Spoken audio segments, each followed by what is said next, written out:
Today I had a revelation that a battle loss is not necessarily a bad thing. That a fight that you lose is not necessarily a bad thing. However, what I realize is many of those people who are finding themselves in these fights often do not wish to be a part of the fight, often find themselves trying to figure out how to get themselves out of this fight, and often get to a point where they think that the world will be better without them. The world will not be better without you. You matter. I care. Your family members care. So many people you don't know care. If you are one of those people who are thinking of harming yourself, or you're thinking of doing something that evolves around you harming someone else, or maybe you are somebody who's being bullied, or people are not willing to accept your sexuality, whatever the case may be, if you are that person, please stop and go get help. Please reach out to the National Suicide Prevention Lifeline at 1-800-273-8255. I now understand you don't wish to be in this fight, and you don't have to be in this fight alone. I am more than willing to join you in this fight. If you don't have enough strength to contact this number, then contact me on any of my social media feeds with a simple message of, "We need to talk." I will be there with you to fight with you. I will be the one willing to take all the blows and the punches for you. Anything I can do, I will give my all to you. All I ask is you stay in the fight. Stay in the fight with me. Give me every ounce of you. And if you do that, and I know you can, then you make sure to know we're going to win this battle.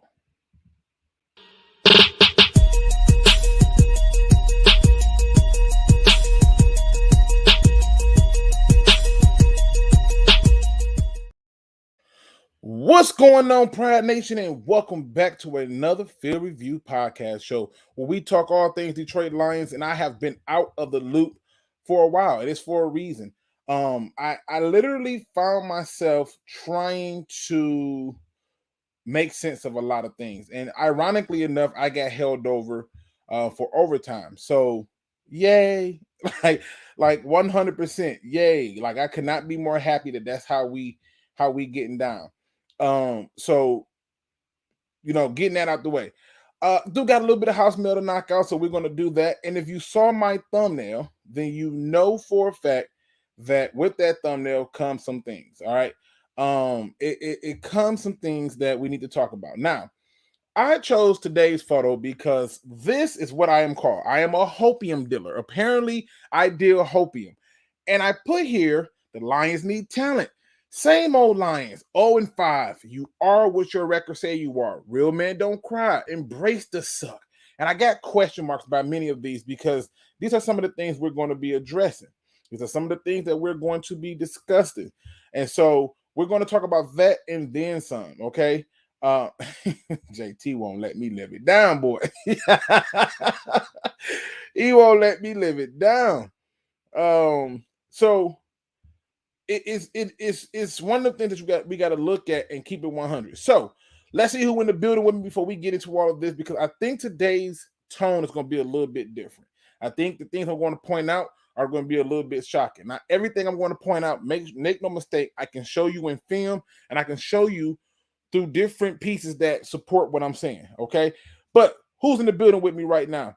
We got my man Marcel Edwards, Forbidden Knowledge, Blue Jay SARS, Jack Frost, Looney Tunes, Jimbo G, Ferg Lion 509, Delusional Lions fan is in the building. We got Top Dog 1991 Matt Stagg,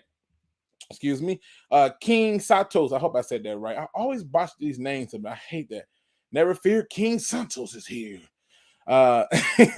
We have David Kumar in the building. Red Sea is in the building. We have JT Sports, who needs to remind me of Jameis Winston. I'm not gonna lie, this man is a serious Jameis Winston fan. I can't, but I can't be mad at my man for that. B Farrell is in the building. Barely Bones is in the building. Detroit fan man is in the building. Fraud Crop, Antonio Jenkins. Lions Lee. So all of these beautiful people are in the building. 100%. All right. So keep it clear, people. I'm about to hit on a lot of stuff. A lot. Oh, this is one of my favorite names right here. Friendly neighborhood Lions fan. What up, though? Welcome to the show. All right. Let's get this out the way. Let's get this out the way. The Lions are 0-5. And many people are like, Luke, are you still holding on to your 7 to 9 wins? Well, we're going to talk about it. People are still asking questions. So before we jump, my man Steve is in the building. Winston love his crab legs. True. This is true. I think he did that to join some type of frat, man, because that was just so random. Like, I think the frat told him, like, we want crab legs, and he got caught. Mo Dacker is in the building. John Bradshaw's in the building. All right, people. First things first, I've been behind on this because work is killing me softly. But it's okay. We have to get into the Pick'em League. We do have a Pick'em League. People are playing in the Pick'em League. We will address these questions and then some. So just bear with me as I get everything lined up. Bam, here we go. This is the Pick'em League, and what I decided to do was show where everyone is at this point. Now, ironically, I'm feeling really good. I'm feeling myself right now. I climbed out of 16 spots to go to 4th. So right now in the league, as it stands right now, number 1 is Real Detroit Lions fans, which I believe that's Andrew, who's got 56 games pick right. Number 2 is Blue Jay Sarge. Number 3 is Motown Football. I'm number 4, yay me. And the only reason I'm number 4 because I probably won my tiebreakers over all these other beautiful people here. But you can hate me now. Mackenzie is 5. Beans 1501 is 6. Radio AM is 7. Hector Towers is 8. BD Buster is 9. And that fan man is 10. If you want to see where everyone else fall, I'll slowly scroll down. There's over 50-something people in the Pick'em League. All right. So just giving you a clue of where you are at in terms of it. All right. Lions Lee, I see you, brother. You was almost there. I see you. You're not too far behind. But I'm giving it to you. JGB. Oh, damn, bro. Yeah. You got some explaining to do. That dude live got some explaining to do. Now keep in mind, I guarantee that somebody is going to forget to make their picks, and he's going to J-Mo.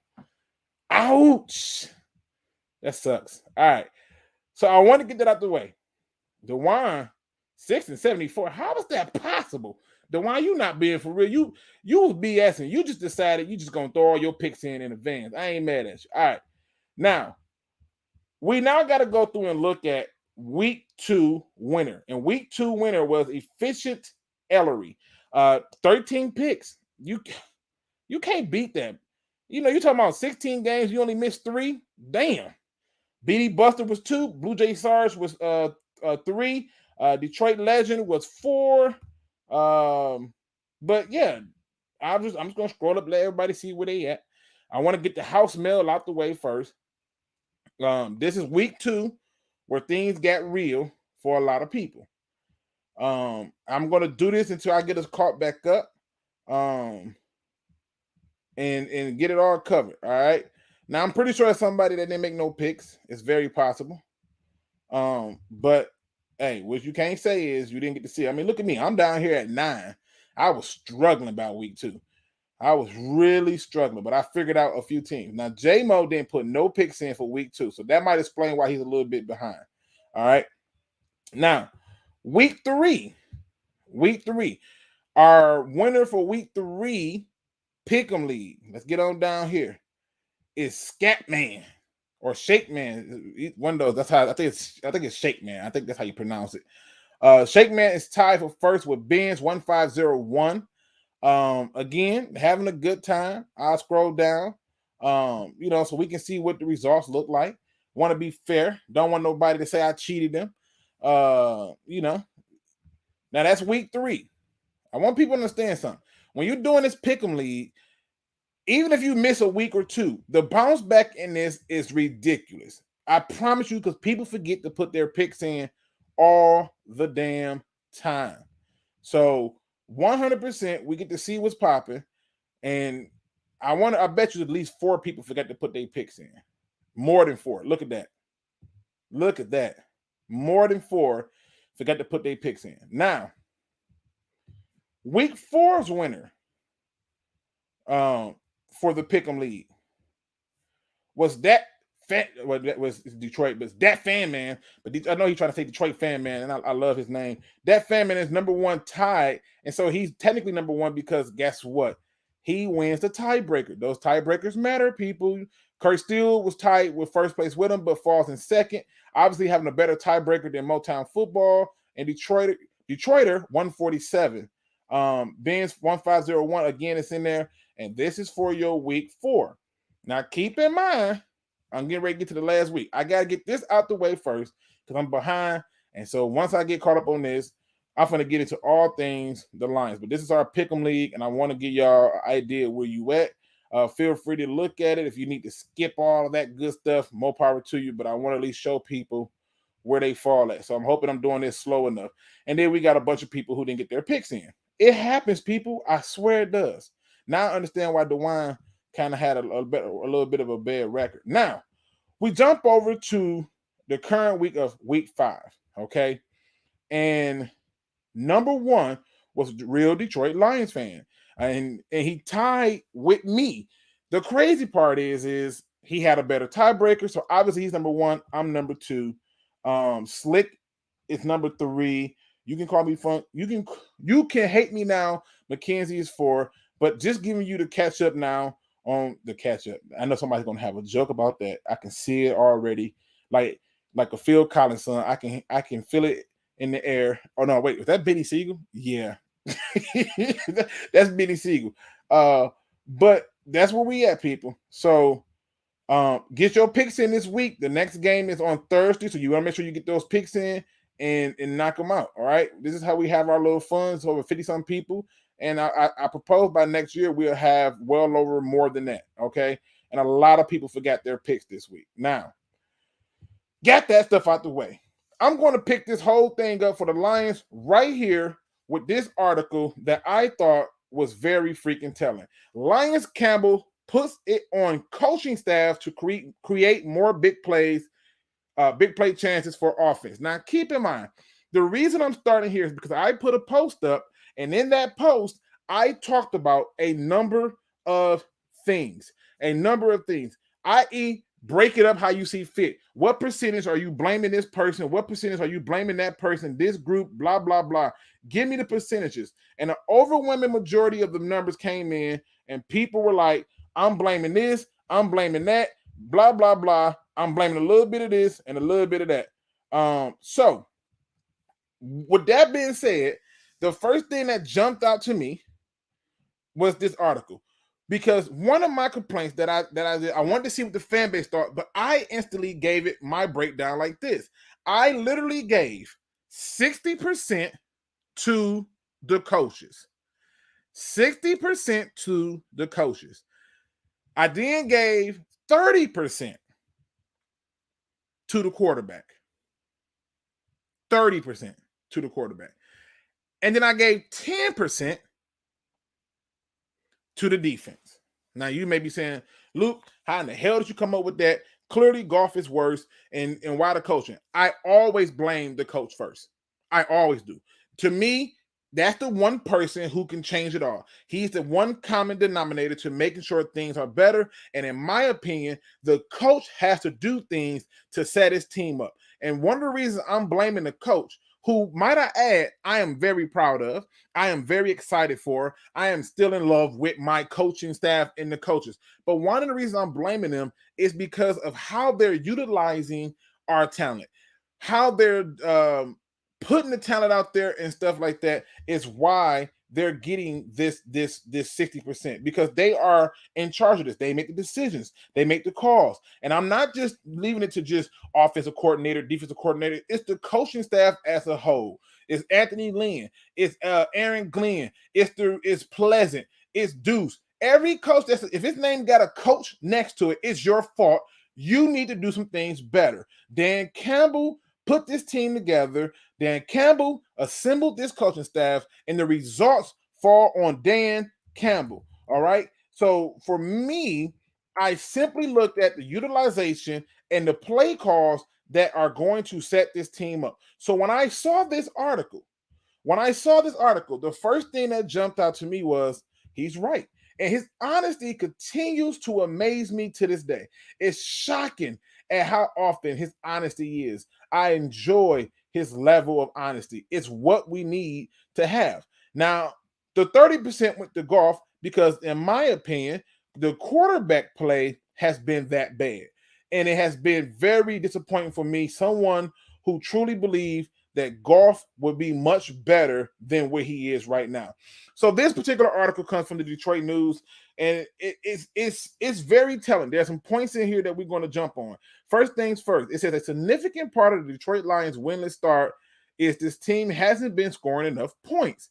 And there are two primary culprits contributing to those woes: turnovers and the inability to consistently generate big plays. Now, the turnovers is definitely a problem. That's why 30% went to the quarterback, because a lot of that is coming from him. But I've had conversations with a lot of people. Some of the best people I ever talked to are people like Rams House, Analytics Dan, Jon Kapler. These are all great people. I know me and Rams House disagree when it comes to Jared Goff and some of the views. And for him, it's like, oh, more than one thing can be true. And I'm like, I get it. I'm just merely pointing out some facts here. So right here, I'm just doing just the same. I don't take it personal. I enjoy talking football. This is what it's supposed to be. We cannot agree on everything. However, the idea of generating big plays falls on coaching.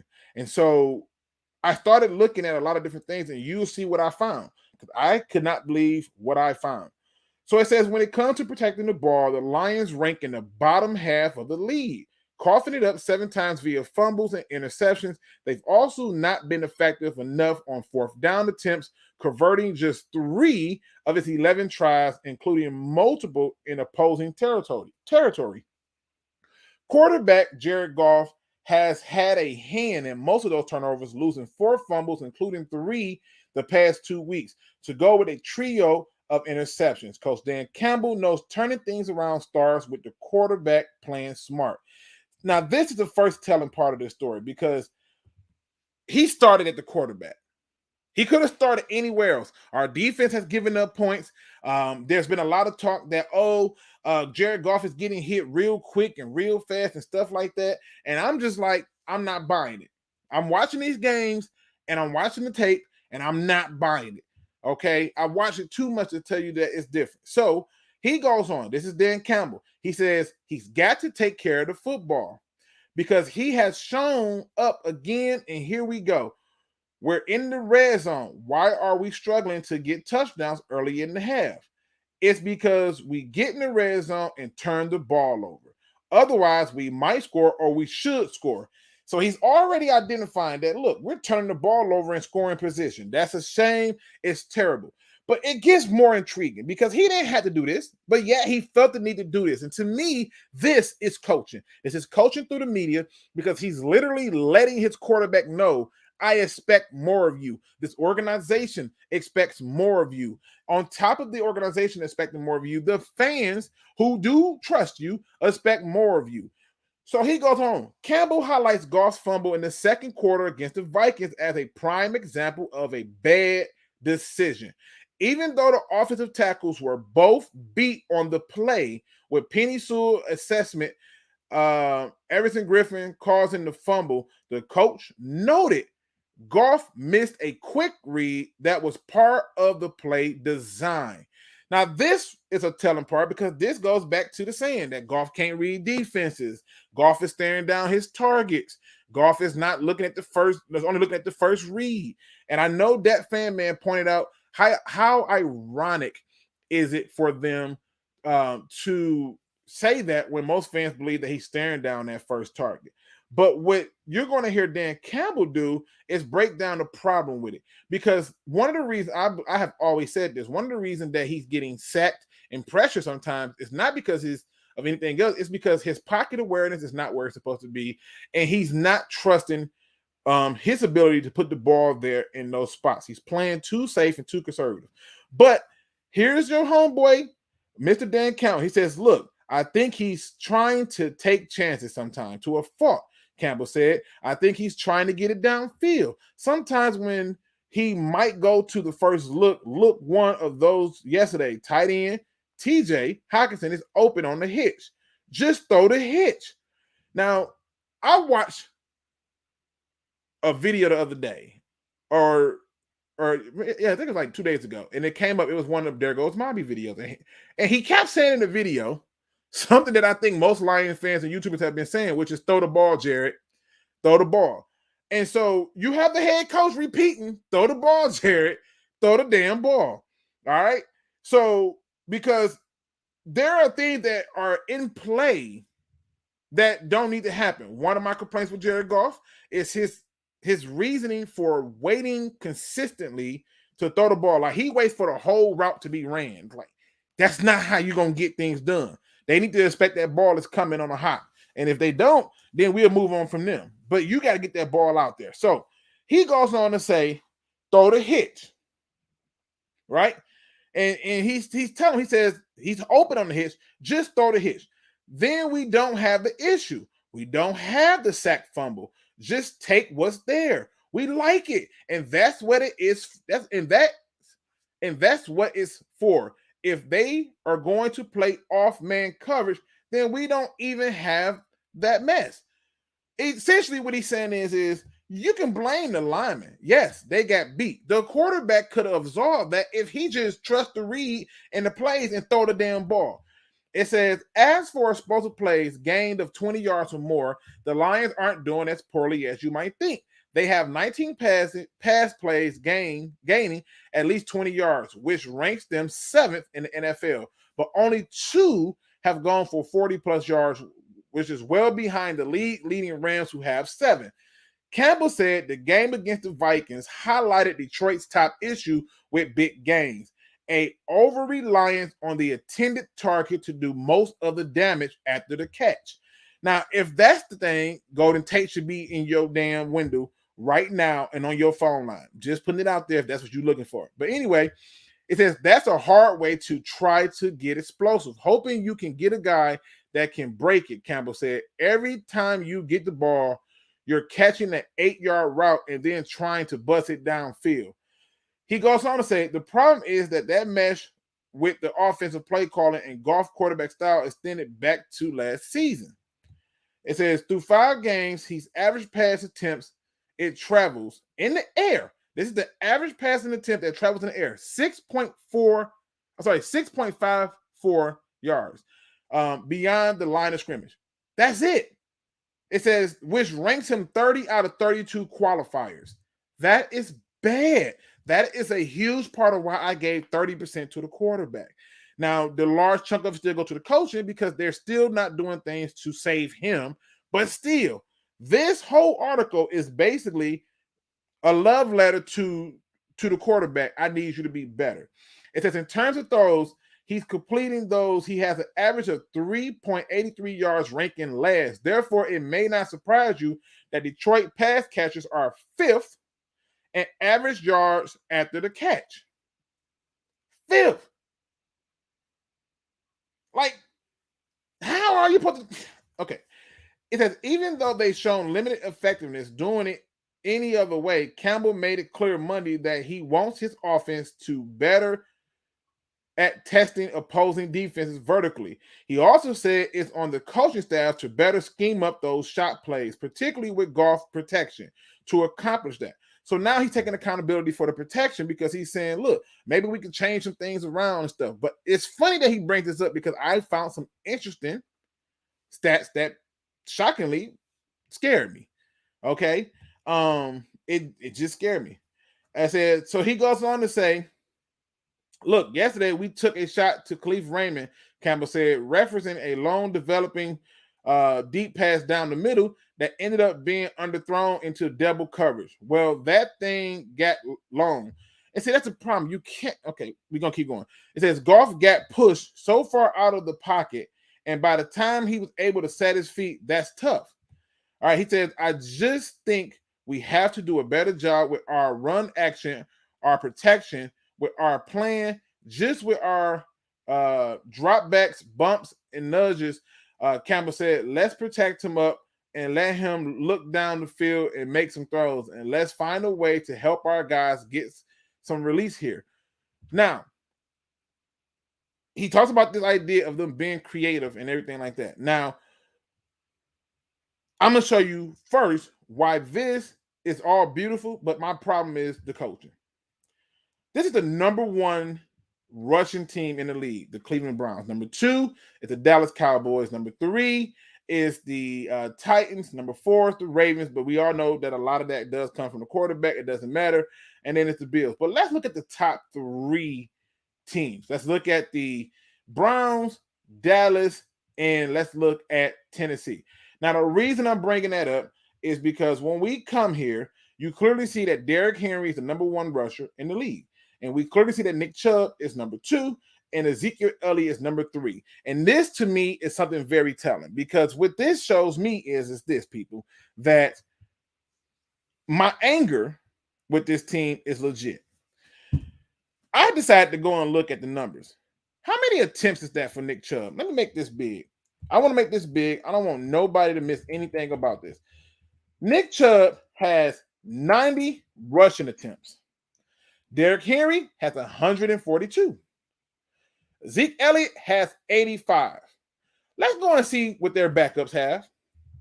Just backups. Tony Pollard, 51. So let's get this right now. Ezekiel Elliott's backup right now has 51 touches to Ezekiel Elliott's 85, right? That means he has 34 more carries than his backup. Shocking. Okay. Let's go on down to Kareem Hunt. He has 55 carries compared to the 90 carries that Chubb has. And again, that's about 35 more carries. In Tennessee, if you even call it a backup, I mean, it's going to be a while. Let's just say it's significant. So, Luke, why are you mad? Why are you irritated? What is the agitation coming from? What has got you so pissed off? Jamal Williams has 54 carries. 54 carries for the Detroit Lions. This is a coaching problem. This is on the coachings. And DeAndre Swift has 52. That means that there's only 2 more carries more going to Jamal Williams. Well, Luke, why is this a problem? Because the Lions coaching staff has to pick a damn bell cow. One needs to be the bell cow, the other needs to be a complimentary. Because right now, the top rushing teams are doing exactly just that. They have a bell cow and they have a person that is coming in complimentary, taking it over. This is trash. I'm sick of this. We cannot keep doing this whole splitting stuff. Neither running back will get into a rhythm. In one game, Jamal Williams is running that thing. Well, how about you just keep on running that thing? Just keep running it with him. Let him be the bell cow and let Swift be the complimentary. Or how about you let Swift be the bell cow and then let Jamal Williams be the complimentary? But when you're talking about the carries being that close, that is on coaching. That is unacceptable. That is where I look at it and I say we got a problem. When you talk about people not getting the proper snaps, that is on coaching. When you're talking about people not being in position, that is on coaching. So now let's break it on down a little bit more. Let's make it a little bit more interesting, right? Because we can look here and we can see the receivers. And I first looked at this and I said, this is the Texas receiving core. And I said, take the names out of it. The Lions receiving core is doing better than the Texans receiving core. The Lions receiving core as a whole is doing better than a lot of these teams receiving core, but we don't have the names. So for me, it's not a problem of the receiving core. But see, I can't tell nobody that because that doesn't make sense. Everything I'm going to tell you can be proven by tape. It can be proven by tape. All right. So I found this cool website. It's very intriguing. Did not expect for this to be this cool. So if you are one of them guys who's looking for a cool website with a bunch of numbers, by all means, go for it. But what this website did for me personally is brought some things to my attention. Some things that I never even thought to even really care about. Some things that I never even thought to look at. So we're going to look at some of those things. We're going to look at them. All right. Now, when you go to this, it tell you what they are. Yards before catch. Like, who keeps up with this stuff, right? Tells you all this stuff. Yards before catch per reception and so forth and so on, right? It even do what is considered catchable passes. Now, that can be subjective. We don't have to act like this is all the end-all, be-all, because we know that's not necessarily the case. But then something happened. And do you know what that was? I went to Next Gen Stats. Where are you at, Next Gen Stats? Right here. See, when I come to Next Gen Stats do something that just make me want to puke. Let's look at this thing called separation, because I've always contended that people have been open. This number represents the actual yards of separation when a ball is thrown and then caught. If you don't believe me, let's go and look up their actual explanation for it. SEP, I'll go back to you to show you that I was on SEP. There we are. And it says for the SEP, the distance in yards measured between a wide receiver and tight end and the nearest defender at the time of the catch or incompletion. Now, I'm sitting here because I'm thinking I'm about to see some crazy stuff. Rondell Moore at 6.4. I'm like, oh, right. And we look at all the different numbers, and I'm really trying to make sense of this. So now you know what I do. Where does the Lions fall at? Like, what does the Lions separation look like? Right? Because all these other people's separation are not that big, but they're getting more targets, they're getting more opportunities, they're getting more things. And then the first person that come up is Amon-Ra St. Brown. And I'm like, huh? So he's getting 3.7 yards of separation between him and the nearest defender. 3.7. That is open in the NFL. Well, Luke, why are you bringing this up? Why? How could this be a problem? How could this be the case? But that's only one receiver, Luke. So I just kept looking, right? Because the argument is the receivers, we don't have high quality receivers. There's only a few people in that list. And again, we're simply talking about this column right here. It's a lot of people in there because you know who else is getting 3.7 yards separation? Cooper Kupp. Huh? Really? Okay, so hold on. We got my man with similar numbers to Cooper Kupp, but he only got 178 yards. And Cooper Kupp got 523. What gives? What's the problem here? Why is this so different? What is happening? Right? You know, you're talking about all these different numbers. What is happening? Why is this happening? Right? So I kept looking, and then Khalif Raymond come up, 3.6 yard separation, 182. Huh? He's not too far from Cooper Kupp. In fact, he's actually, in terms of separation, doing better than Antonio Brown.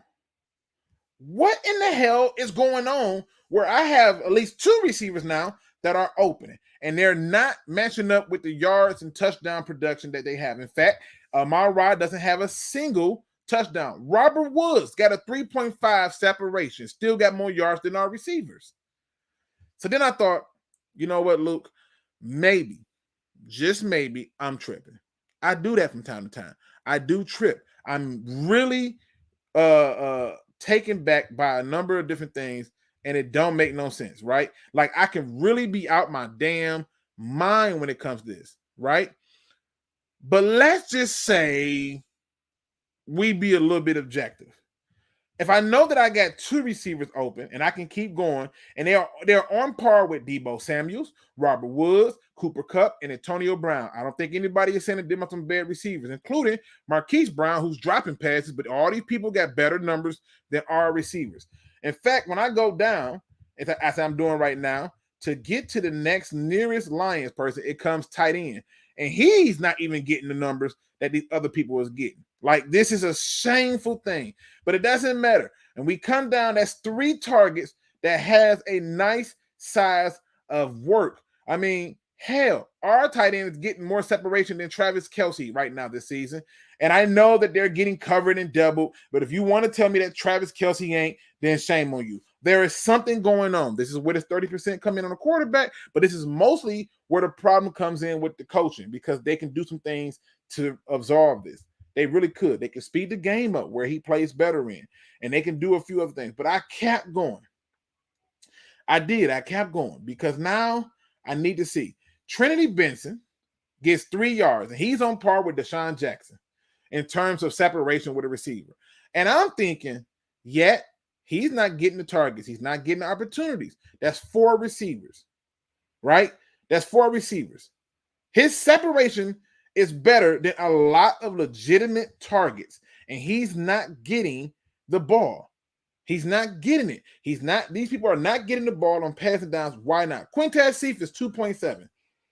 Quintez Cephas is on par with Darnell Mooney. I believe he's the guy who got John Gruden up out of this thing. But it's on par with Brandon Cooks. And these are all people who have more yards than these guys. But I want to keep it objective, because now maybe the argument is, and this could be a fair one, maybe the argument is that the quarterback doesn't have time. And you know what I did? I found another website, another cool website. It could be 100% wrong. If it is, then shame me. I apologize. It is what it is. But I got to looking. Did you see what this thing say right here? It says average time in seconds between snap and throwing ball or pressure. Average time in seconds. And so the first thing I did was I came here, and my man's Tom Brady got 2.3. Now, this is real interesting, people. This is real interesting, because one of the things is they say that he's constantly under pressure, and you cannot compare Jared Goff to no damn Tom Brady. That's not fair. We cannot do that, right? We cannot do that. That's not fair. Can we compare him to Dak Prescott? Is that fair? Is it fair to compare him to Dak Prescott, who's getting 2.1 seconds with pressure? Is that fair? How about Patrick Mahomes? Is that not fair? That's not fair. Russell Wilson is not fair, right? I don't want to be fair. What about Ben Roethlisberger? Is that fair? Jimmy Garoppolo, is that fair? David Mills, is that fair? I want you to look at all these different people who has to deal with pressure, right? And the time that they get in the pocket. What do you think our quarterback ranks in all of this? What do you think? What would you guys have to guess? Right? Like, we already know that he came in for a second for Indy, and it is what it is. But Lamar got 2.6. Carson Wentz got 2.6. Is that Jared Goff right there? Is that there? 2.5? Let me just tell you what this means. He is tied for the 4th best protection with 8 other players in the league. 4th best protection with 8 other people in the league. I don't want to hear about he ain't got no time. Right? Like, I don't want to hear about that. He don't have time. He doesn't have this. I don't want to hear that. Because he has time. So let's be fair. Maybe he's getting sacked a lot, right? We know Ryan Tannehill's number 1, right? Did you know he was tied with 3 other quarterbacks for 4th in being sacked? Yep. Now, this is funny to me, because people like Joe Burrow, who doesn't have the time that Jared Goff has, who's been sacked the same amount of times as Jared Goff, he somehow is still getting it done with a higher completion percentage. He's getting everything is just better. It just is what it is, right? And even if you look at the hurries, which you can say, well, Joe Burrow don't have as many hurries as Jared Goff. As my man Dan Campbell pointed out, the hitch is open. You have to take that because the hitch is open. That could have saved you the trouble of the sack, strip, fumble. That's the words of your head coach who is saying that. So I got to looking. And now I want to see knockdowns. I want to know, where's Jared Goff ranked in knockdowns? Mac Jones is getting knocked down left to right. Justin Herbert is getting knocked down left to right. He still is performing better than our quarterback. Ryan Tannehill, Carson Wentz, and Jared Goff all share the same number of knockdowns. In fact, he literally ranks with two other quarterbacks for third in knockdowns. Third overall in knockdowns. Right? These are all things you can look at and you go, these are not good. He's third. He's the third person to get ranked. But there's other people who's in that group and they're still doing better.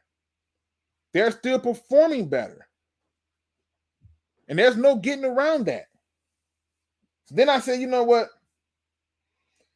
Maybe he's just getting hurried, right? Because everybody getting hurried. Which, if he's got time, why is he getting hurried? Right? Like, that's got to be it, right? It's got to be the hurries. It cannot be anything else. But he's tied with one other quarterback for 6th. Kirk Cousins is hurried more than him and is doing better than him. Jalen Hurts is hurried more than him. The rookie, Zach Wilson, is hurried more than him. Derek Carr. Right? I'm just giving you the names. Kyler Murray. All are hurried more than him. I said, well, maybe he getting blitzed a lot, right? Like, I'm trying to make sense. Then I look up and Kirk Cousins is the most blitzed quarterback. Mac Jones comes in at 2. Jalen Hurts 3. Dak Prescott 4. Jared Goff is the 10th most blitzed quarterback. They're not even blitzing him. They're not even blitzing him. Then I thought, you know what? We always talk about the receivers. We already proved that the receivers are getting separation that shows that they are open. Maybe it's the drop passes. So I went to the drops. Justin Herbert's team has the most drop passes on him. He's tied with 2 other people, Ben Roethlisberger and Jacoby Brissett. Tom Brady is in there, right? Like, where's Jared Goff? Let's go find him. Let's go find Jared Goff. Let's keep scrolling down until we get to Jared Goff. Oh, that's where we at. All right. Again, all of this can be shown on film. No ifs, ands, and buts about it. But this is what made Dan Campbell talk. This is what made Dan Campbell come out and say something.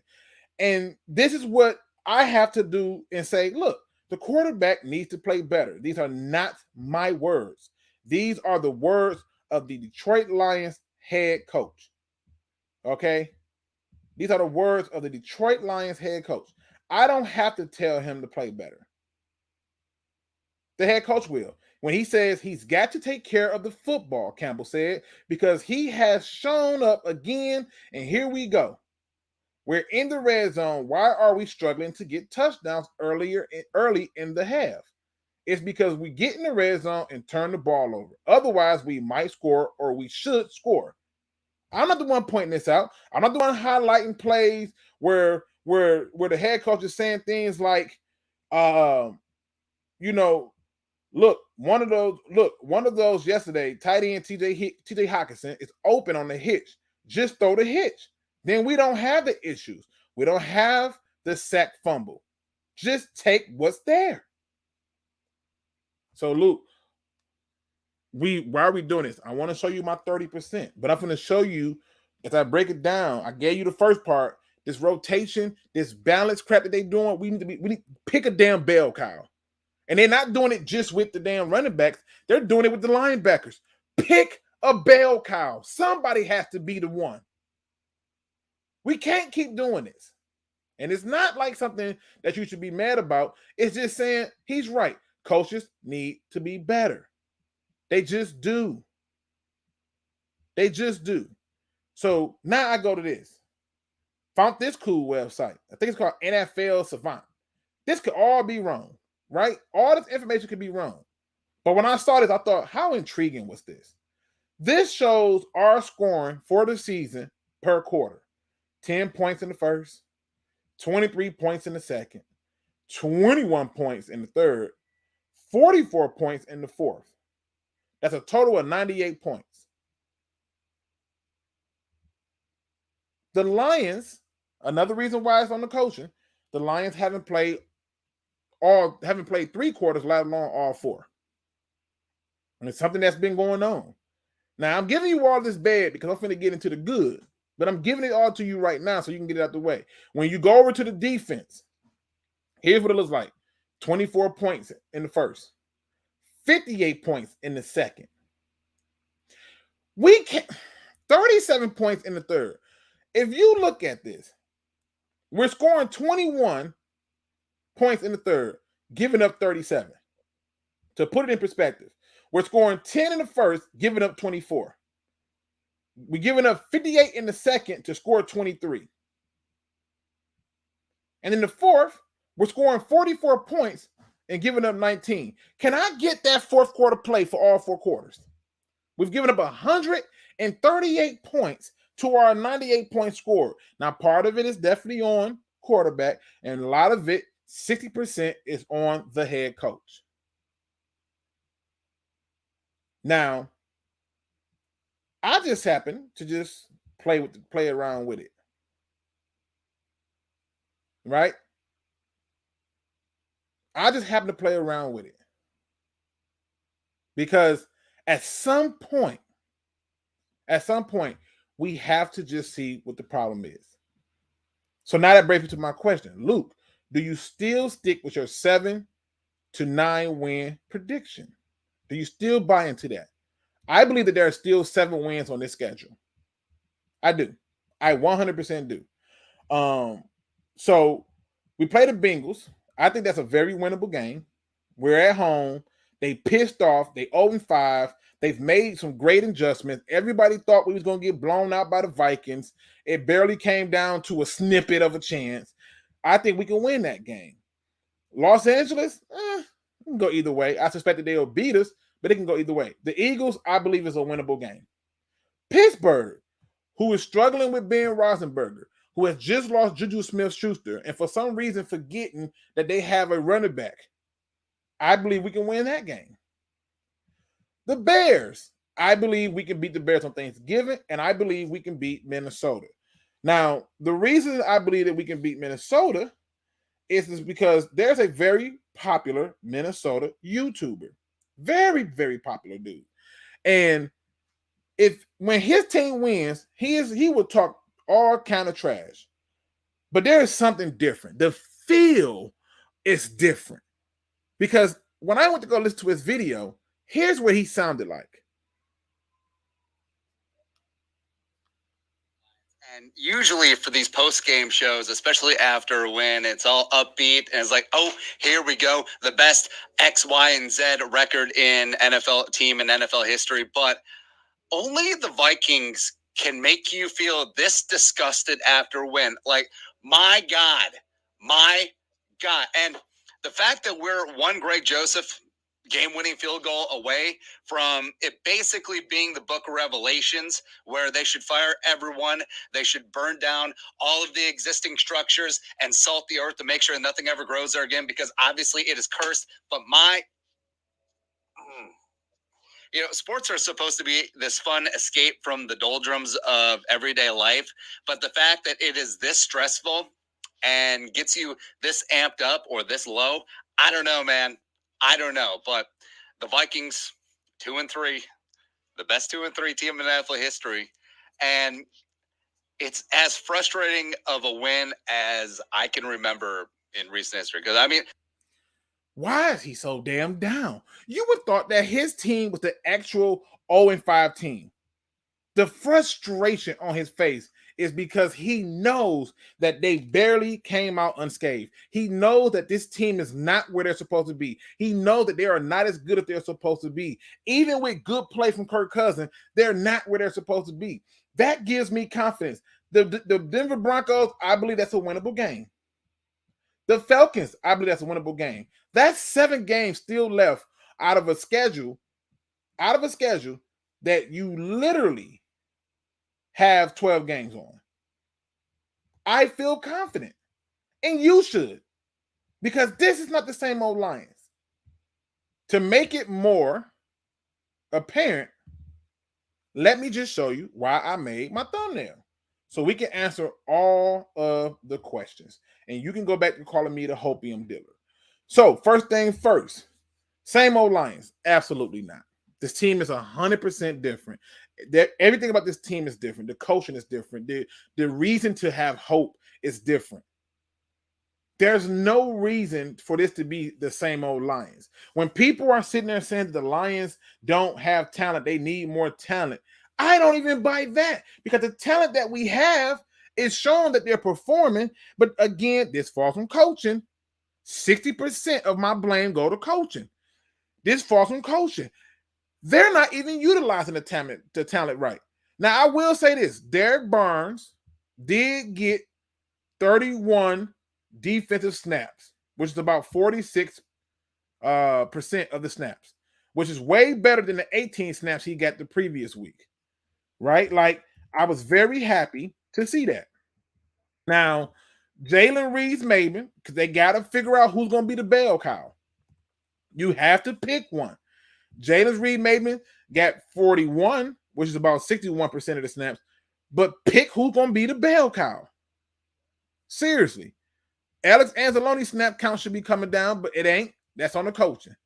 I blame coaching for that. All right? So to me, it's not a talent issue. It's not. It's a turnover issue. The turnovers is the problem. Not to mention, one of the reasons why I'm not putting a lot of blame on the defense is because they are one of the youngest teams in the league. Like, they're, if not the youngest, right? That's first. They're one of the youngest teams, if not the youngest. And then on top of that, look what happened to the defense. This is one of the reasons why my hopium is so high, as y'all call it. Why the hopium is strong with this one. It's because you have thrusted in there a multitude of people. One turned from safety to cornerback. Another guy who was just a cornerback. They're all still performing to some level that's giving you a chance to win these games. And that's with guys that you're like, oh, they would have never made the field if these other guys were healthy. Well, you know, minus Okuda. I don't know what the hell Okuda was going to be. He should have been a safety. Hopefully they turn him into a safety. Right?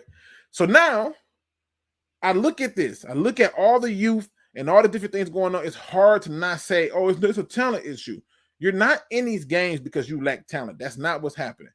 This idea that you are what your record say you are. It's hard for me to believe that. I have a guy who's a Viking fan who's like, yeah, we're 2-3.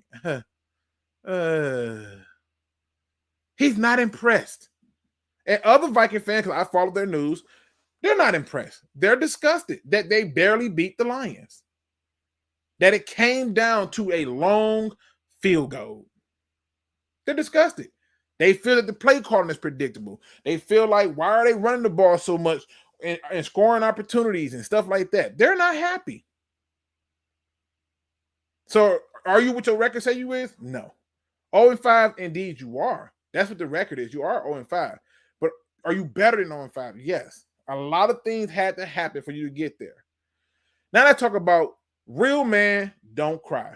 Dan Campbell, after the game, got a little emotional and was frustrated with the idea that his team is giving his all, this young team, and he's trying to do his best to give him his all, and they come up short like this, and it sucks. And I actually saw people, shout out to you as a fan base for stepping up and going in on those people who had an issue with it. There were so many people who really felt and thought to themselves, I really want, how can I word this? I want to word this without messing this up. They really felt that the criticism he was getting was unwarranted. That's how I'm going to say it. Me, I found it ironic how they say, oh, he's on there crying. I'll never forget this. I ain't got to name who the president was, but there was a president who cried after a massacre occurred at an elementary school. And there were media outlets who said he was weak and emotional. Dan Campbell cries partially, and they're saying that he's weak. Well, you know what? That's BS. I have came on this damn channel more than once crying, holding back tears on so many life-altering, changing moments in my life. And to turn around and say, oh, you're so weak for crying. When did it become tough to not cry? When did it become cool to play that I don't have to cry game? Now, this is what blows my mind. This is what gets my blood boiling. Because this idea of crying makes you weak is baloney. It's dumb. It doesn't make sense. In my opinion, this team should easily be either 3-2 or 2-3. Well, Luke, how did you come up with 3-2? We should have beaten the Bears, we should have beaten the Ravens, and we should have beaten the Vikings. That's 3. We technically should have beat the 49ers, but it's week 1. You got to play catch up. But to see the response from our fan base, to tell the media this is not antics, this is not him trying to gas people up and get them going, and he genuinely cares. Kudos to you. Shout out to you for standing up, for making it Detroit versus everybody, for telling people, no, we're not having it. For telling them that this is not how it's going to go down. In the first quarter, is it disappointing? Yes. But as you see right here from Steve-O, the Lions' lack of experience is the problem, not talent. Stop that narrative that it's talent. Stop trying to come after the head coach because you need some type of reason to blame him. Stop it. This team is not the same old Lions. It just is what it is.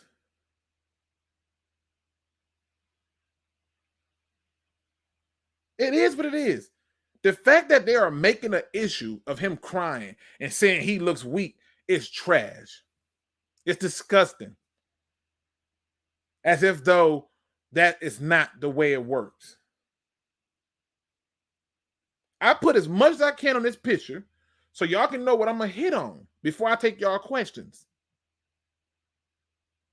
Right? Number one, we got to play 4 quarters of football. And we got to find a way to turn this lack of experience into opportunity. That's on coaching. The quarterback has to do a better job of getting the ball out. That's cool. Don Burr says, Luke, everybody has their own opinion about it. That's cool. I'm giving you mine. I don't even teach my boys, oh, don't do that crying stuff. I don't do that. Let it out. And I teach them how to deal with the emotions. See, what happens is we find ourselves in points where we're afraid to let out emotion in fear of being told you're not manly enough. You're not strong. You're weak. But I sat here and heard these same fans go off, pitch a fit, and lose their crap because people like Jim Caldwell stayed on the sideline like a zombie, quiet, stared off into the middle of nowhere. Now you get a coach who shows some emotion, and it's all antics. It's all a joke. Ha ha. He's trying to take an inexperienced team and get wins. And ironically enough, they're performing. If you would have told me that we would be without left tackle Taylor Decker, we would be without center Frank Ragnow, and that we were going to thrust a rookie over to the left tackle spot to take on the best people, a center who we just picked up off the streets and tossed him in there, a guy who turned from D tackle to right tackle and tossed him in there, and still have a quarterback with that kind of time to throw the ball, I would have told you BS. I'd have told you ain't no way. Now, Ben Diesel says, Luke, we've been telling you Goff is a bridge quarterback. He doesn't have what it takes to win a Super Bowl. You were right. You're right. But if you keep in mind what I was saying was, I don't need him to be any of that. I need him to be a game manager. And that's where I get frustrated at. But I also noticed something else. This fan base is getting frustrated. And I find it funny how crazy it is for this fan base to be frustrated when all they talk about is we're going to lose.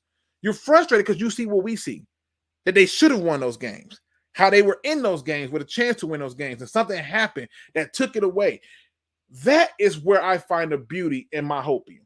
That is where my hopium rises to the occasion.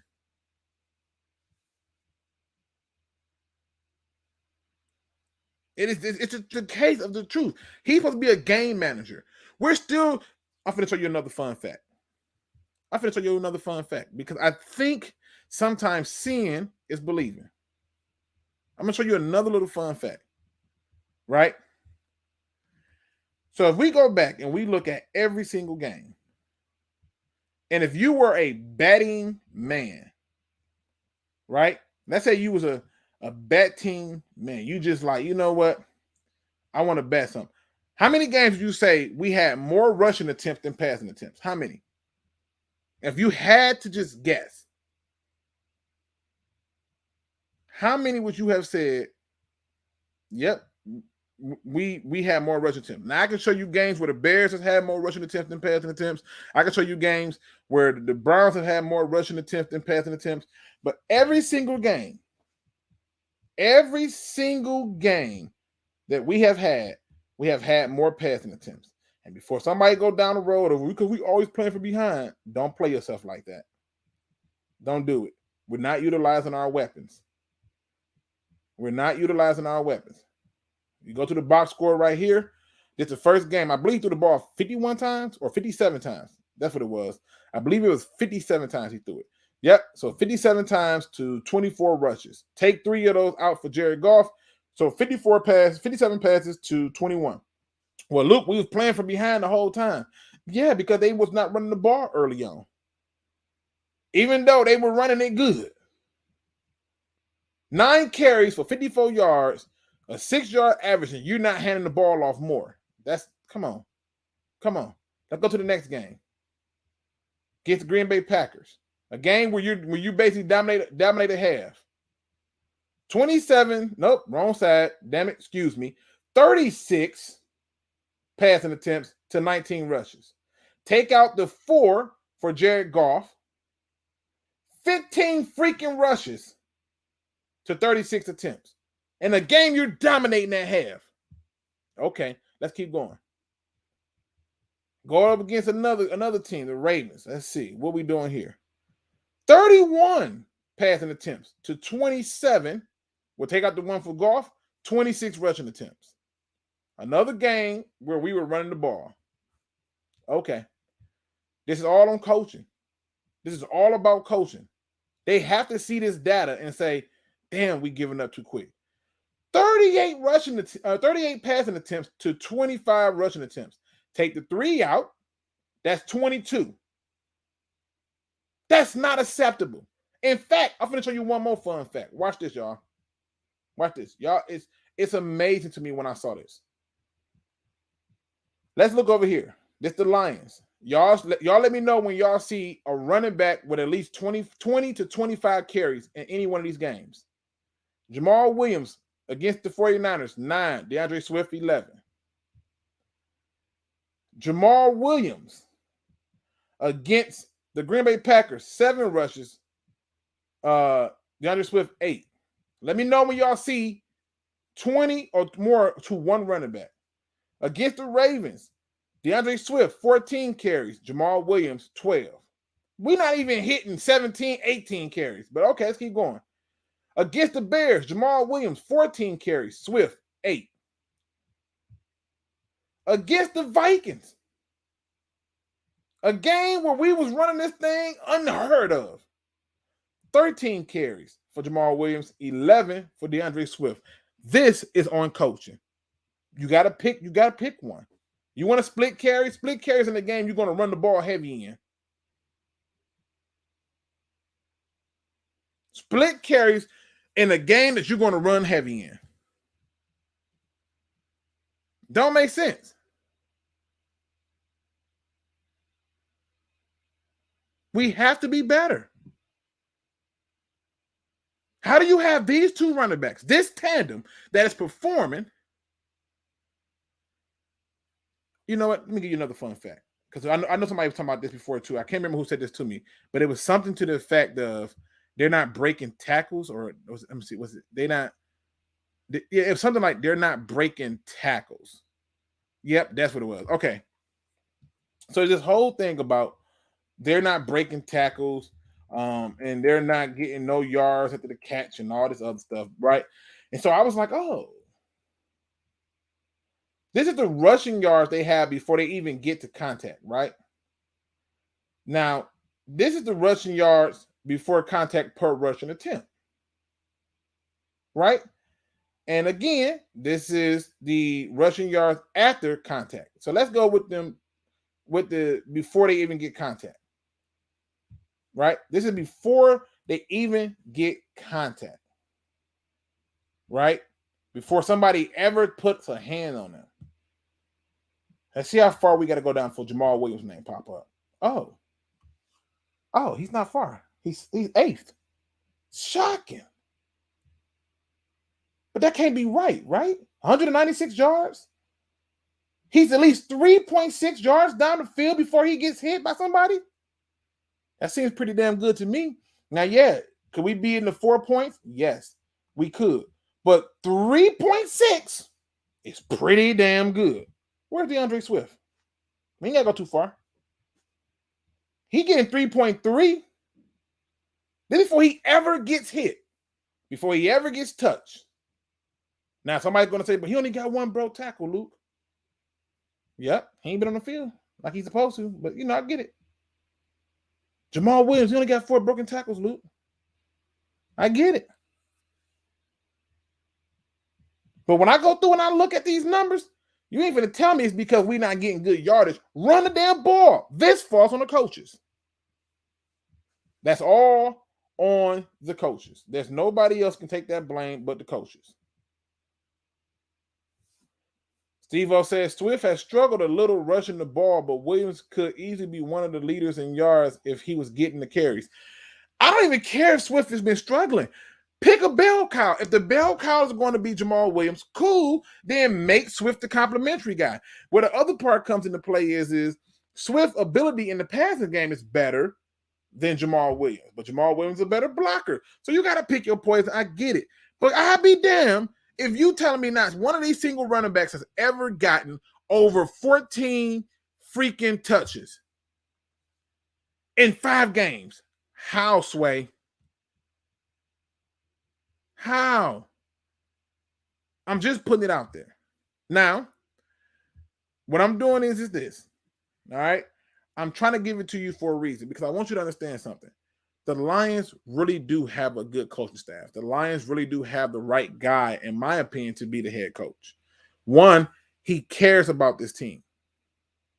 That's one. And it's not just him, it's a lot of them. It's a lot of them that care about this team.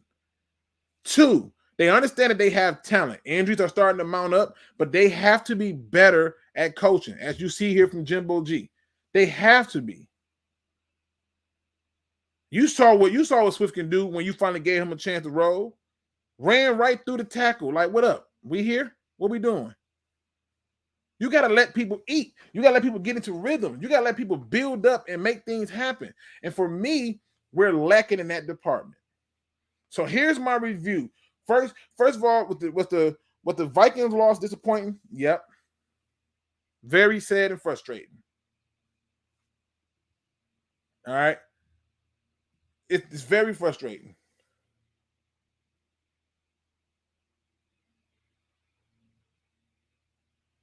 And that's the frustrating part about it. It says people are too strict on Goff. I'm not being strict on him. I'm giving the blame where it goes. If I'm too strict on him, then I guess I can apologize. But should Dan Campbell apologize when he says, look, I think he's trying to take chances, sometimes to a fault. I think he's trying to get it down the field. Sometimes when he might go to the first look. Look, one of those yesterday, tight end TJ Hawkinson is open on the hitch. Just throw the hitch. then we don't have the issue. We don't have the sack fumble. Just take what's there. We like it. And that's what it's there for. If they're going to play off-man coverage, then we don't even have that mess. So if I'm too strict on them, okay, cool. My apologies. Now you're going to tell me the head coach is? Because at some point, this is where a lot of the problems is coming in at. Some of these numbers that he's getting, where he's getting sacked and stuff, is because of him.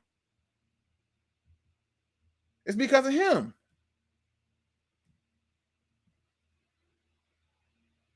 That's the problem.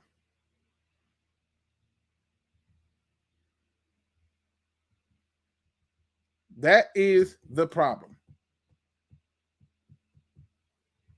Now, let's go ahead. This is the time of the show where you can ask me any questions. Let me give you the heads up right now. I am not talking draft. Don't even ask me a draft question. We got 12 games to still play. 7 of them I still deem to be winnable. Okay? And we are much closer than many of you would like to think. But what I'm not going to do is talk draft. I'm not. I've learned this at a young age. The difference between a winner and a loser is mentality and mindset. My mindset is always on winning. I don't look to the future. I handle what's in front of me, and we'll talk about it when we get there.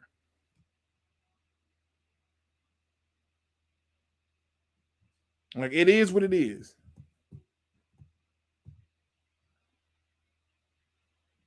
It is what it is. So any questions you have for me, put them in the chat. I'm willing to take every single one of them. But you should still have hope and pride for this team.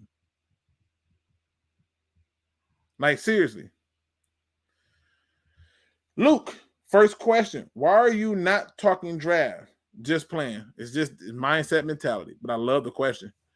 Should we bench Goff for Blau? Not yet. I feel like it's still a little bit too early. And the reason I say that is because I do believe that there's still some winnable games out here. There's still some things. I know Blau will give you more with the run, his ability to run the ball and stuff.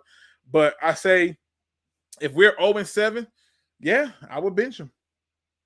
You know what I'm saying? We 0-7 going into the bye week. Why not? That's the problem.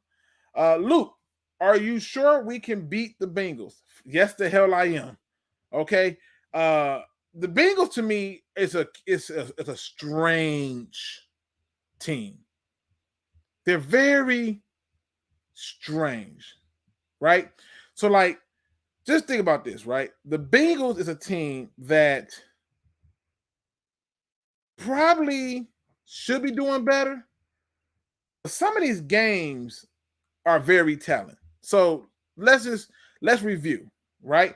Like, let's look at the way that these games have played out and for the Bengals and just look at it. First things first, they have forgot that their quarterback damn near lost his life playing with them, right?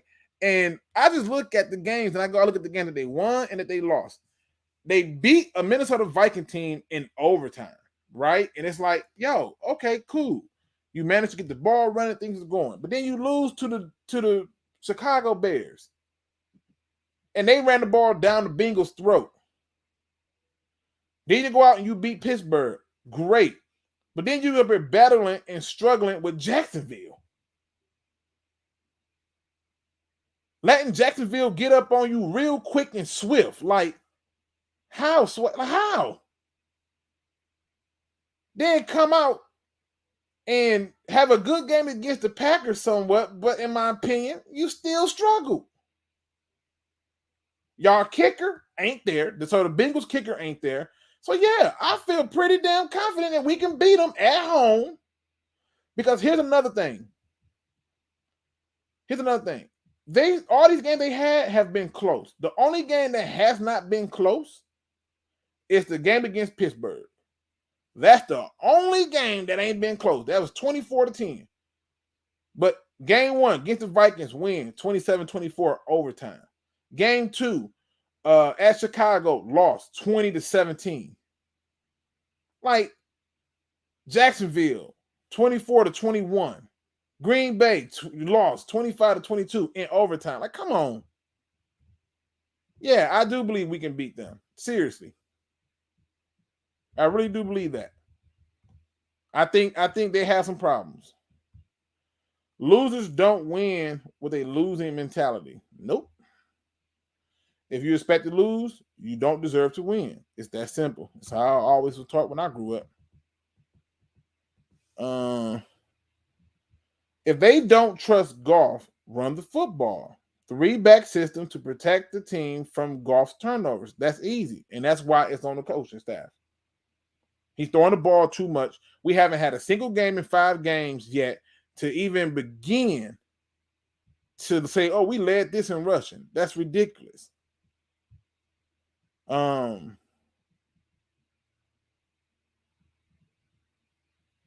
me see. Especially if Burrow isn't playing, he's questionable as of now. Burrow gonna play. I ain't worried about that. Burrow is gonna play. Friendly neighborhood Spider-Man. I was finna really say that. That's how you know how long I'm in the comic books. Friendly neighborhood Lions fan says, do you think we can beat the Vikings next time we play them? Yeah, they got to come to our house. If I'm not mistaken, we play them at home the next game. I'll double check, but I'm pretty sure. Yep, we play them at our house. Yeah, I think we can win that. Especially after we win that Thanksgiving game. Because you got to think, we're going to play that Thanksgiving game, right? And then we are from Friday, Saturday, Sunday, Monday, Tuesday, Wednesday, Thursday, Friday.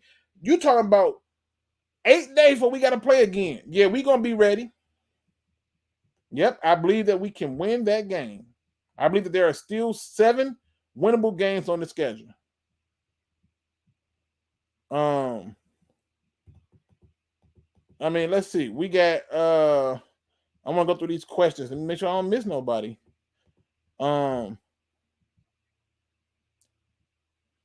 It's any given Sunday, every team match up differently. At least Blau would throw the ball down the field. I mean, according to these numbers, he is throwing the ball down the field, so I can't argue with that. Luke, I like the new Heinz ketchup promotional commercial. So, Luke, question number 1, bro, your petty showing. Stop doing that. Question number 1. My question is how much we beat the Bengals by. Are we running the ball? Because I think that's the formula. That's when you look at the teams who was able to beat the Bengals, right? Let's look at what the Bears did and what the Packers did against the Bengals to win this game, right? Against the Bears, they didn't have an answer for nothing. They could not find an answer for the run game. They ran the ball 34 times. If you take out the 10 runs from Justin Fields with his 31 yards and the 2 runs for 25 yards from Andy Dalton, you take those 2 out, that's 12 total rushing attempts that they had to take out from that particular game, right? Take those runs out because I don't like counting quarterback runs because I feel like it's not fair. I feel like it's unacceptable and it's not fair. But you take those runs out and you just simply tell yourself at this point, like, where are we? 22 rushing attempts, right?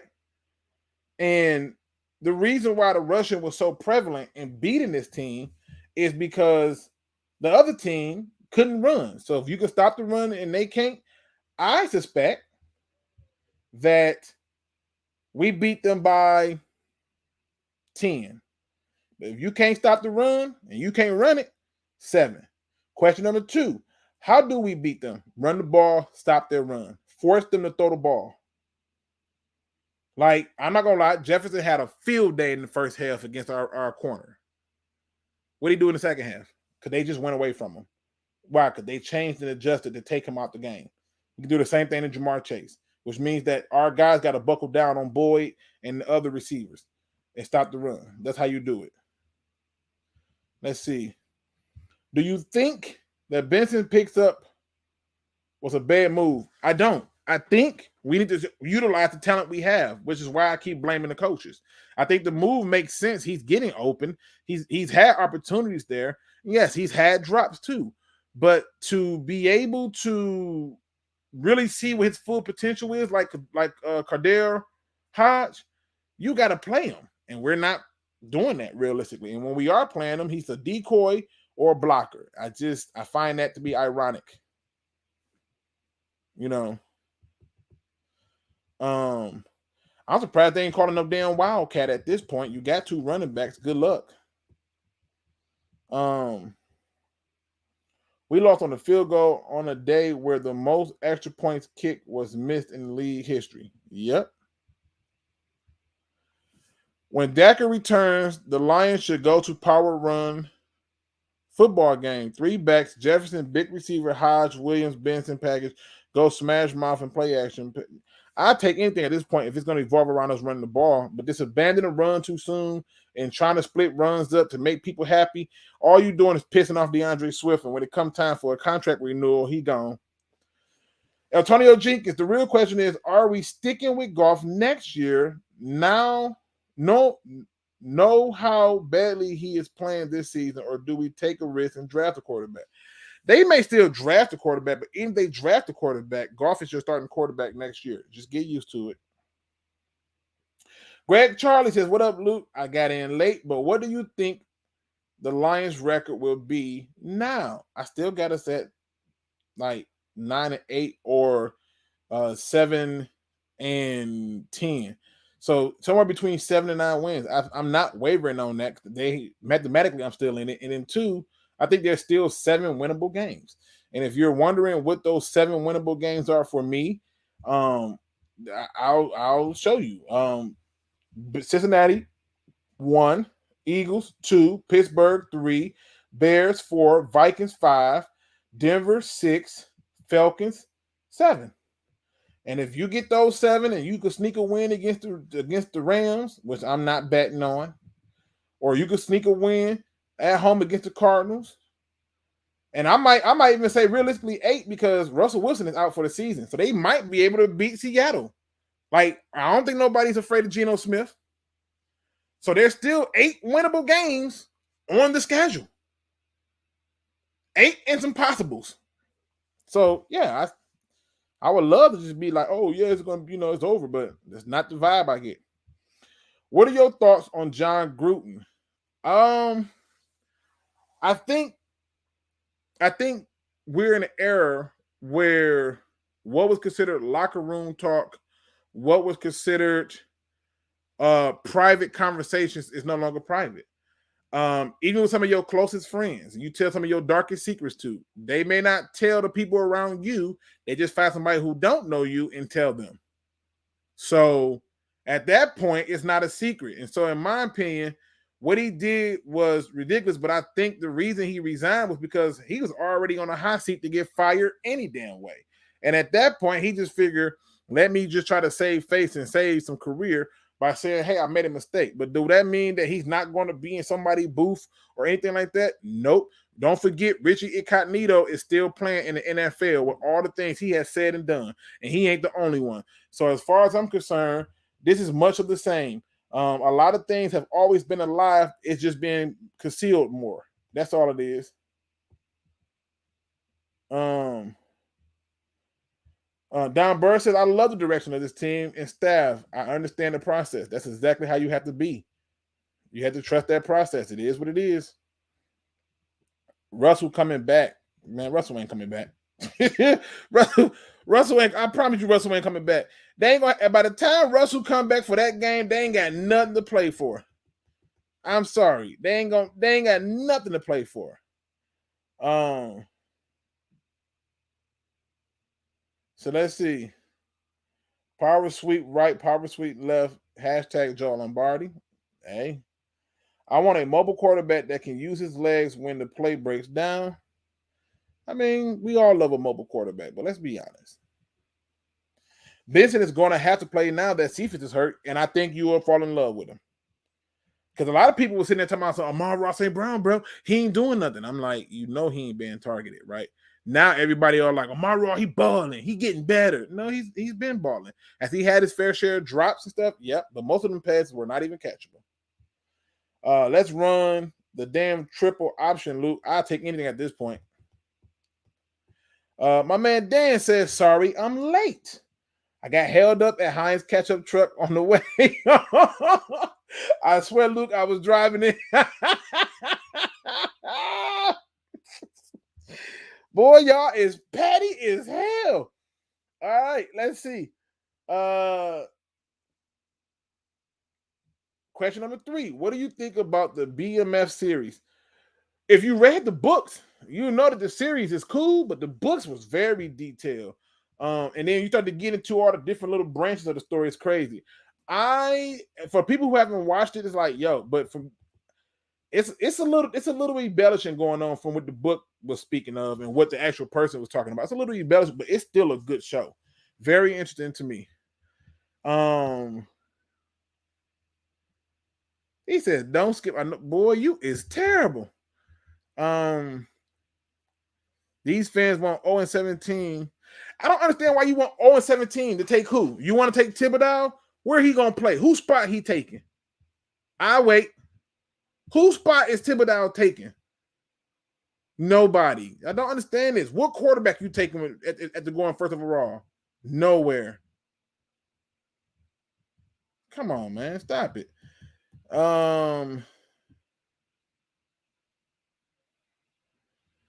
Anyone lose patience or I'm going. This right here comes from.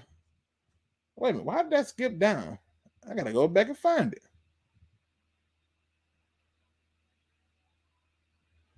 Let me see. Let me go. I'm trying to catch up to my questions, y'all. What happened to Detroit fan man? Luke, don't let them bash the Raiders. The Raiders ain't the problem. It was the coach.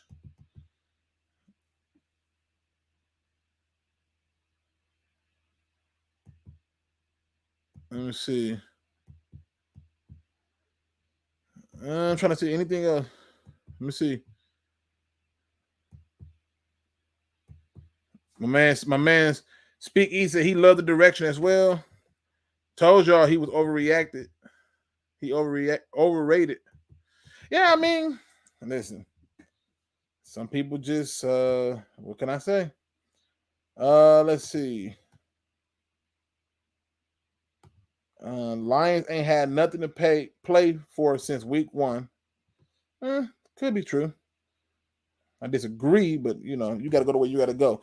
Swift just got the angry run of the week on Good Morning Football. They helped put him as the starter, hopefully so. I mean, that he did truck dude, and that wasn't the only aggressive run he had that day. Do you think we have the right offensive coordinator? This comes from Arkeithia Gates. Yes, I do. I do think we got the right coordinator. Because while he is still playing the musical chairs with the running backs, there's still a balance. And if you look at the games, we're still in the games. I believe some of the issues you're seeing is the quarterback's inability to trust what he has been doing for a while. Trust himself. It is what it is. Anyone losing patience or calling for jobs this year should be escorted from the residence. I agree. I agree. Like, I don't understand. Thibodeau can replace Flowers on the edge. You're going to put him in a 2-point stand and have him rush. No. I don't trust that.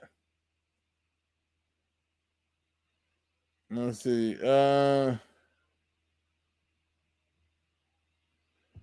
Dr. Detroit says you need to stop it. You act like these guys have the position sewn up. All right, well, let's go through and play depth. Where is Michael Brockers going at the next year? I'll wait. What about Aline McNeil? Where is he going? I'll wait. Where's Levi going? I'll wait.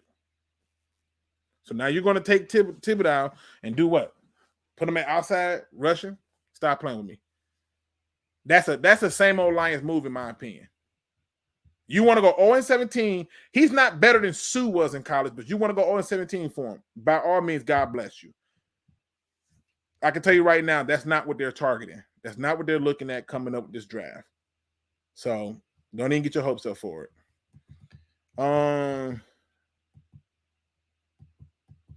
Right. Nobody wants to. Well, some people want to see a winning season. That makes no sense. We can't upgrade at every position. We're 0-5. I get it. Luke has even addressed them about being disrespectful and calling people out of their name. But one funky trash can't keep doing it. What am I missing? I'm telling y'all, if I start seeing the chat tripping, man, I'm gonna start taking people out. It is what it is, man. It's supposed to be a safe environment for people to just express themselves and do it respectfully. We ain't got to all agree on everything, but we can respectfully agree to disagree. Luke thinks this team is good. Anyone who is not 26 and under is getting on a bus ASAP. Okay. I think the team is good. I got a Viking fan base that is frustrated that their team barely won. I got a Ravens team that everybody said was going to blow them out by double digits, who took a breath to God to beat. And then I got a Bears team who really didn't even beat us. We just beat ourselves. In fact, most of the games we beat ourselves in. It's not a matter of that. It's a matter of experience, not because we're not good. But if you think it's because we're not good, then it is what it is. You know? We should definitely, let me see. Make sure I ain't forget nobody.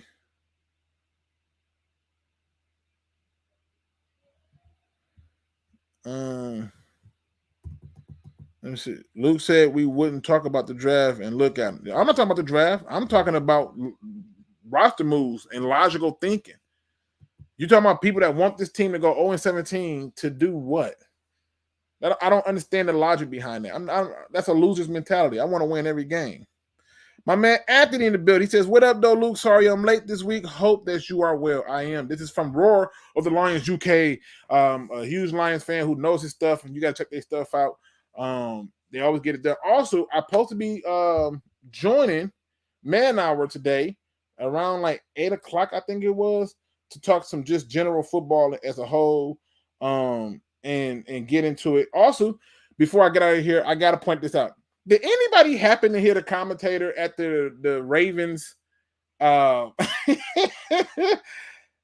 heard the commentator after the Ravens Colts game? They said the Colts had a Detroit Lions loss.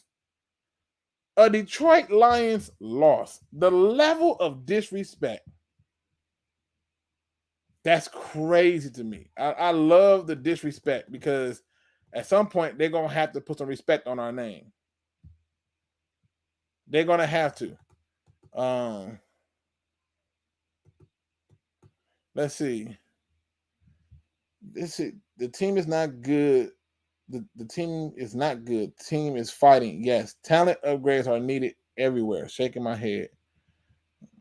Okay. A safety at top pick. Y'all just dogging Okuda for being a third overall.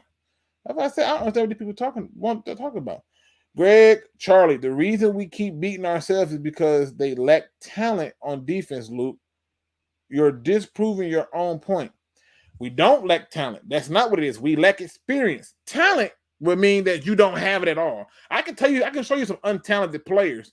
They're not doing too well. They're not in this league. Like Jamarcus Russell was untalented. Like this dude had problems. There's a lack of experience that we're having a problem with. Think to yourself this. When did you ever think at some point in time, Greg, that we were going to have to toss in a safety turn cornerback, a undrafted cornerback, to have to now cover receivers? When did you think that was going to happen? If at all. Did you think it was going to happen this early in the season? Did you think it was going to happen at all? No. You got one of the youngest, if not the second or first youngest team in the NFL, and most of them are on defense. Your linebacker, you had a linebacker who was literally out there just going through the motions. We had to get him up out of town. And it wasn't because he didn't have talent. It's because there was a lack of experience and a lack of sense of urgency from certain veterans. Now they put in all these young dudes, people who had never started before. And so, yeah, I don't think that it's necessarily a lack of talent as it is experience. So I'm just putting it out there. Let me see. I'll take a few more questions and I'm going to get up out of here. Let me see. My man SpeakEZ say yes. Roar the Lions UK. They know their shit. That's in my Shaquille O'Neal voice. Steve-O, when you starting YouTube or writing articles, man? Well, you know, Steve-O ain't did no YouTube yet or no articles, but Steve Collins from Roar the Lions UK does do articles, and obviously on YouTube. But Steve-O, I've been trying to get Steve-O to do this for years, bro. He not finna do it. I've been trying. It's crazy. Drew says at Lukegsfieldreview, you start winning once you get rid of golf. You guys shooting yourself in the foot till then. I mean, that's damn, that's unfortunate. I don't get it. Detroit Lions respect Lions 0-5, and he talking about respect. I'm outie. What? I don't even know what the hell going on. Lions are the butts of all NFL jokes. Yep. Sorry about earlier. The dog sat on the keyboard. Really didn't mean it. It's all good. Steve-O, see, I told you, bro. Get that channel going, man. Steve-O channel be lit. It's a lot of work, but he'd be lit. Hashtag for my man Drew, Man Our Nation. So go over there and check it out. They are linked in the description, so you can check it out from over there. I've seen a different type of love from non-division teams that we've played so far, though. It's funny because they showed the locker room interview after the game, and they talked about it, and they said the head coach of the Ravens like, that's a good football team. And once they start to really get into a rhythm of how to really win games, they're going to be a scary team. They got the right guy in place, and he loves what they're doing over there. So it is what it is. Sewell and Dacker, Luke, lay it on us. Well, Dacker obviously is going to be the left tackle, and Sewell go back to right. That's how it should be. What up, Luke? I'm late. Hope all is well. But question, has Charles Harris impressed you this year? He has impressed me. Ironically, even though he's our top one, he's impressed me, but he's also disappointed me because he's impressed me because he stepped up when nobody else was stepping up. And two, he's shown to be a little bit more consistent than others. Where I'm still disappointed is the fact that I'm like, where's the rest of the people at? Like, you know what I'm saying? Like, where's the rest of those guys? Where's Julian Okoye? Why are you not getting more plays? Why are you not trying to learn from anybody else? Did you not reach out during the offseason to learn some pass rush moves or anything like that? So it's frustrating in that regard. Do you pay Tracy Walker now before the trade deadline, or do you wait and see if this form is consistent all year and risk losing him for free agency? I think you pay him after the trade deadline and see if he's consistent. Because to me, if he is consistent, then cool. But if I'm paying him now, I'm cool with that too. Because chances is, if you bring Okudah up to play safety, he's probably going to be the starting safety in this. And if you draft the safety, you're going to have Okudah and a rookie to be the safety. I think Okudah at safety would be like Charles Wilson, lights out. I think it would be very scary on so many different things. Well,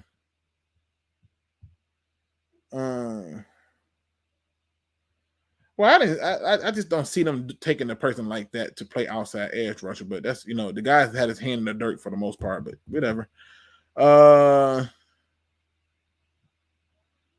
Let me see.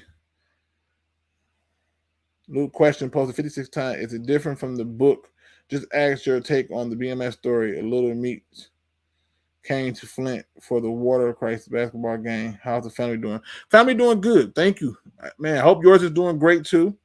Luke, do you see us grabbing any other wide receivers in free agency this year? Yeah, the guys on our practice squad. Look for Jovan McKinley to get called up. Look for Tom Kennedy to get called up. Look for those guys. They're not going to make too many splashes right now because it doesn't make sense. Those guys got to get caught up on the playbooks and all the other stuff.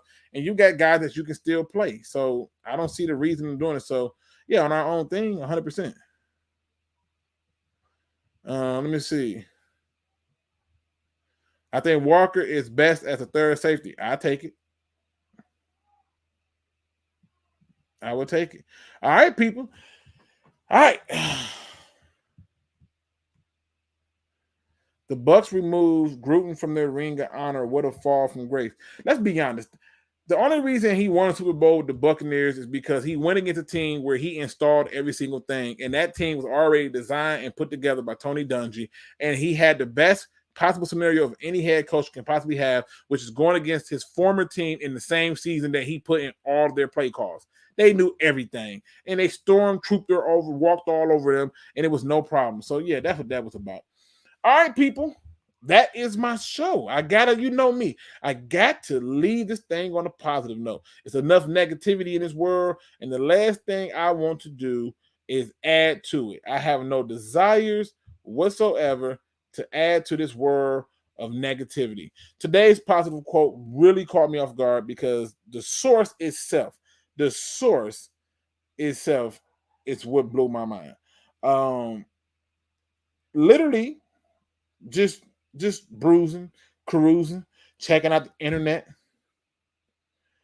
And I saw this statement that came from Muhammad. I think it said Muhammad Ali said it. He says, some people will treat you wrong because they believe you don't know your value.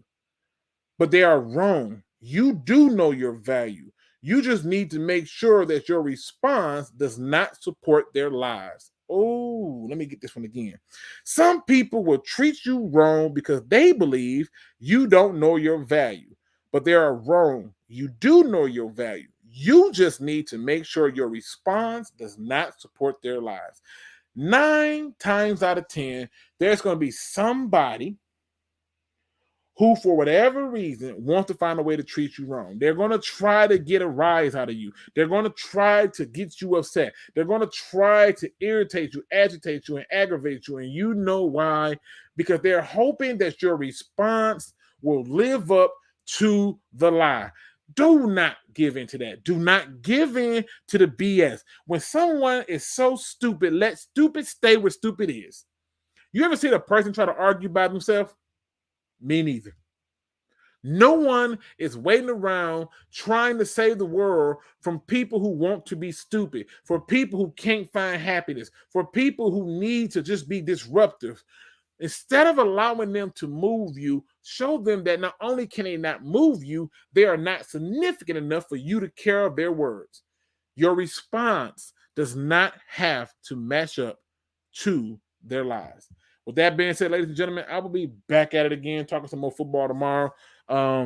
I gotta get in on Dan Orlowski. He kind of ticked me off, so I'll get into that tomorrow, and a few other notable things that I left out today on purpose.